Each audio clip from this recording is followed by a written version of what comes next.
ಭಾಗ್ಯಮ್ಮನ ಕಾವಲಿನಲ್ಲಿ ಬಚಾವ್ ಆಗ್ಬಿಟ್ಲು ಭೂಮಿಕಾ. ಆದರೆ ಭೂಮಿಕಾ ಬದಲಿಗೆ ಬಲಿಯಾದ್ಲು ಭಾಗ್ಯಮ್ಮ.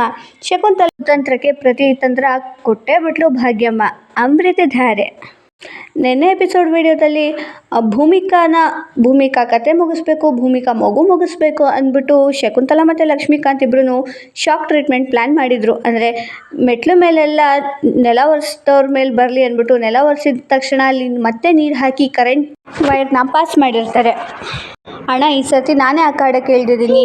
ಇನ್ನು ಈಗಷ್ಟೇ ಕೆಲಸದವರು ನೆಲ ಒರೆಸಿ ಹೋಗಿದ್ದಾರೆ. ನಾನೀಗ ಅದ್ರ ಮೇಲೆ ಇನ್ನೊಂದು ಸ್ವಲ್ಪ ನೀರು ಚೆಲ್ಬಿಟ್ಟು ಹೊಡಿಯೋ ಥರ ವೈರ್ನೆಲ್ಲ ಸೆಟ್ ಮಾಡಿ ಬಂದಿದ್ದೀನಿ ಅಂತ ಅವ್ರ ಅಣ್ಣನ ಹತ್ರ ಹೇಳ್ತಾ ಇರ್ತಾಳೆ. ಈ ವಿಷಯನ ಭಾಗ್ಯಮ್ಮ ಕೇಳಿಸ್ಕೊತಾಳೆ. ಭೂಮಿಕಾ ತನ್ನ ಪಾಡಿಗೆ ತನ್ನ ಗಂಡನ ಜೊತೆ ಗುದ್ದು ಮುದ್ದಾಡಿಕೊಂಡು ಕೆಳಗೆ ಇಳ್ಕೊಂಡು ಬರ್ತಾ ಇರ್ತಾಳೆ. ಭೂಮಿಕಾಗೇನು ಗೊತ್ತಿರೋದಿಲ್ಲ. ಈ ಕಡೆ ಭಾಗ್ಯಮ್ಮಗೆ ಎಲ್ಲ ಅರ್ಥ ಆಗುತ್ತೆ. ಭಾಗ್ಯಮ್ಮ ಸೀದಾ ಎದ್ದು ಬಿದ್ದು ಓಡಿ ಹೋಗ್ತಾಳೆ ಮೇಲಕ್ಕೆ.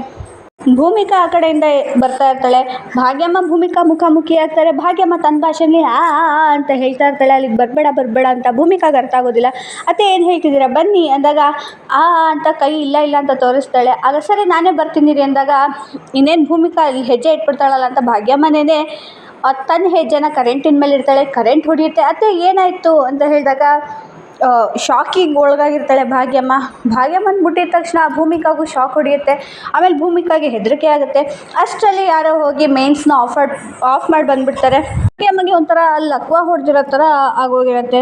ಹೋಗಿ ಬಂದಿದ್ದ ಪೇಷಂಟ್ಸ್ ಹೆಂಗಿರ್ತಾರೋ ಹಾಗೆ ಕರೆಂಟ್ ಹೊಡೆಸ್ಕೊಂಡು ಪಾಪ ಕುತ್ಕೊಬಿಡ್ತಾಳೆ. ಭೂಮಿಕಾಗೆ ತನ್ನತ್ತೆ ತನ್ನ ಪ್ರಾಣನೇ ಒಟ್ಟೆ ಇಟ್ಟು ತನ್ನನ್ನು ಕಾಪಾಡಿದಾರಲ್ಲ ಅನ್ನೋ ಕೃತಜ್ಞತಾ ಭಾವದಿಂದ ಅಮ್ಮನಿಗೆ ಪೆಟ್ಟಾಗಿರೋ ರೀತಿ ಅವಳು ಅಳಕ್ಕೆ ಶುರು ಮಾಡ್ತಾಳೆ. ಗೌತಮ್ ಅವರೇ ಅಂತ ಜೋರಾಗಿ ಕಿರ್ಚಾಡ್ತಿದ್ದಾಳೆ. ಈಗ ಗೌತಮ್ ಬಂದು ಶಾಕ್ ಆಗ್ತಾನೆ. ಇಲ್ಲಿ ಕೊಲೆ ಅಟೆಂಪ್ಟ್ನ ಯಾರು ಮಾಡ್ತಿದ್ದಾರೆ ಅನ್ನೋದು ಈಗ ಭೂಮಿಕಾ ಗೌತಮ್ಗೆ ಇಬ್ರಿಗೂ ಶಾಕ್ ಆಗೋ ಪರಿಸ್ಥಿತಿ ಬರುತ್ತೆ. ಯಾಕಂದರೆ ಮೈಕ್ ಕೂಡ ಒಂದ್ಸಲ ನೆಕ್ಲೆಸಲ್ಲಿ ಯಾರೋ ಫಿಟ್ ಮಾಡಿದ್ರು ಅನ್ನೋ ಡೌಟ್ ಇರುತ್ತೆ. ಈ ಷಡ್ಯಂತ್ರ ಎಲ್ಲ ಶಕುಂತಲಾದೆ ಅನ್ನೋದನ್ನು ಯಾರು ಬಯಲ್ಗೆಳಿತಾರೆ, ಯಾವಾಗ ಬಯಲ್ಗೆಳಿತಾರೆ ಅನ್ನೋದಕ್ಕೆ ನಾವು ಎಪಿಸೋಡ್ಸ್ನ ನೋಡ್ತಾ ಇರೋಣ. ನೆಕ್ಸ್ಟ್ ಎಪಿಸೋಡಲ್ಲಿ ಮತ್ತೆ ಸಿಗೋಣ. ಅಲ್ಲಿವರೆಗೂ ಬಾಯ್.